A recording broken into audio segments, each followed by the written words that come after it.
అందరికీ నమస్కారం. Welcome to my channel. ఇప్పుడు అందిన వార్త, ఉపాధి హామీ పథకం బిగ్ అప్డేట్ అయితే రావడం జరిగింది. ఇకపై 125 రోజుల పని, అలాగే పేరు మార్చిపోతున్నట్టు తెలుస్తుంది. వివరంగా అయితే చెప్తాను, స్కిప్ చేయకుండా చూడండి. ఎవరైనా నా ఛానల్ ఫస్ట్ టైం చూస్తున్నట్టయితే ఒక లైక్ చేసి సబ్స్క్రైబ్ చేసి సపోర్ట్ చేయడం మాత్రం మర్చిపోకండి. గ్రామీణ ప్రాంతంలో ఉన్న కూలీలందరికీ ఇది చాలా కీలకమైన శుభవార్త. ఉపాధి హామీ పథకం మీద ప్రభుత్వం ఒక పెద్ద నిర్ణయం అయితే తీసుకుంది. ఇప్పుడు అదేనండి, పని దినాలు అయితే పెంచింది. అలాగే పథకం పేరు కూడా మార్చబోతున్నట్టు తెలుస్తుంది.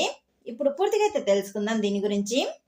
ఇంతవరకు ఎలా ఉండేదంటే, ఇప్పటి వరకు ఉపాధి హామీ పథకం కింద ఒక్క కుటుంబానికి సంవత్సరానికి 100 రోజుల పని అయితే హామీ ఉండేది. అలాగే 100 రోజుల పని రోజువారీ వేతనం అయితే ఉండేది వారికి. ఇప్పుడు ఏం మారింది అంటే, ప్రభుత్వం తాజాగా తీసుకున్న ఈ నిర్ణయం ప్రకారం ఉపాధి హామీ పని దినాలు 100 రోజుల నుండి 125 రోజులకు అయితే పెంచినారు. అంటే ఏడాదికి 25 రోజుల అదనపు పని. కూలీలకు ఇంకా ఎక్కువ ఆదాయం అయితే రానుంది దీని ద్వారా. ఇది గ్రామీణ పేద కుటుంబాలకు ఉపయోగపడే ఒక చిన్న మార్పు. అలాగే పథకం పేరు కూడా మారింది. ఇప్పటి వరకు ఉన్న పేరు మహాత్మా గాంధీ జాతీయ గ్రామీణ ఉపాధి హామీ పథకం అయితే ఉండేది. ఇప్పుడు కొత్తగా పెట్టిన పేరు ఏంటంటే పూజ్య బాపు గ్రామీణ రోజ్గార్ యోజన పథకానికి కొత్త పేరు అయితే పెట్టినారు. ఇప్పుడు కొత్త గుర్తింపు ఇవ్వాలనే ఉద్దేశంతో ఈ మార్పు అయితే చేసినారంట.